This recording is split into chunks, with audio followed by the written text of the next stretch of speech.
মেয়েদের কোনো ঘর হয় না, এটা জেনেও মেয়েরা সারা জীবন শুধু ঘর সাজায়। ছোটবেলা থেকে 18 বছর বয়স পর্যন্ত বাবার বাড়িতে ঘর সাজায়, কিন্তু সেখান থেকে তাকে বিদায় নিতে হয়। একসময় সেই ঘরেই তাকে মেহমান হতে হয়। দুদিনের বেশি থাকলে অনেকেরই চোখ কালা মুখ কালা দেখতে হয়। এরপর শ্বশুর বাড়ি এসে সেখানেও ঘর সাজায়, এটা দিয়ে সেটা দিয়ে ঘর সাজায়, কিন্তু সেখানেও অনেক মেয়েদের জায়গা হয় না। সেখানেও তাকে অবহেলা লাঞ্ছনা সহ্য করতে হয়।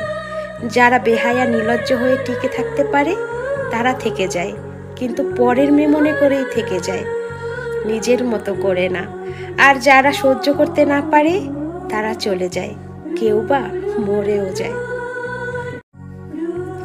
মেয়েদের কোনো ঘর হয় না, এটা জেনেও মেয়েরা সারা জীবন শুধু ঘর সাজায়।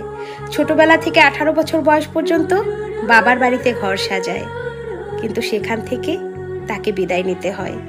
একসময় সেই ঘরেই তাকে মেহমান হতে হয়।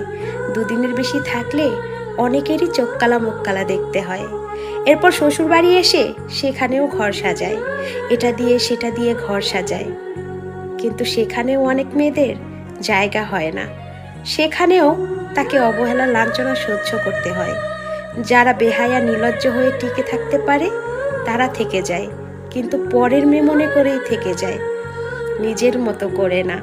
আর যারা সহ্য করতে না পারে তারা চলে যায়, কেউ বা মরেও যায়।